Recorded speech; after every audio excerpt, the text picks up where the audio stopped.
दोस्तों, भारत में पहली बार रेल आधारित मास ट्रांजिट के लिए स्वदेशी रूप से विकसित train control and supervision system को लॉन्च कर दिया गया है। और आपको बता दें कि अब तक सिर्फ 5 देश हैं जिनके पास खुद का ATS सिस्टम मौजूद है। लेकिन इस लॉन्च के साथ फ्रांस, जर्मनी, जापान, कनाडा और चाइना के बाद अब भारत भी इन देशों की लिस्ट में शामिल हो चुका है। आत्मनिर्भर भारत के विजन के तहत दिल्ली मेट्रो रेल कॉरपोरेशन और भारत इलेक्ट्रॉनिक्स लिमिटेड ने साथ मिलकर IATS यानी indigenous automatic train supervision system को डेवलप किया है।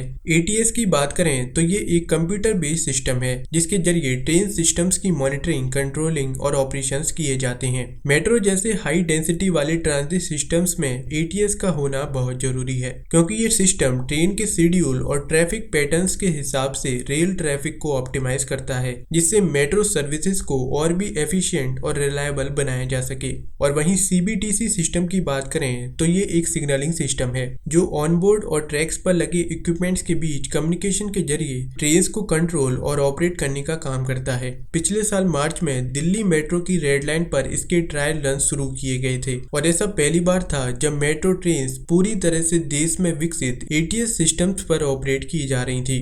इससे पहले भारत इस टेक्नोलॉजी के लिए फॉरेन वेंडर्स पर डिपेंडेंट था, लेकिन अब भारतीय मेट्रोस में स्वदेशी ATS सिस्टम्स के डिप्लॉयमेंट के बाद विदेशी निर्भरता को खत्म किया जाएगा। रेड लाइन के बाद अब दिल्ली मेट्रो के बाकी कॉरिडोर्स पर इस सिस्टम को डिप्लॉय करने का प्लान है। इसके अलावा स्वदेशी ATS सिस्टम का इस्तेमाल इंडियन रेलवेज में भी किया जा सकता है। इस टेक्नोलॉजी को इस तरह से डेवलप किया है कि सुइटेबल चेंजेस के बाद ये अलग अलग सिग्नलिंग सिस्टम्स के साथ काम कर सकता है। इस प्रोजेक्ट को एक स्टेप आगे ले जाने के लिए RDSO, DMRC और BEL साथ मिलकर अब मेट्रोस के लिए CBTC टेक्नोलॉजी को भी स्वदेशी रूप से विकसित करने वाली हैं। ATS का development indigenous CBTC signalling system की दिशा में एक मेजर स्टेप है।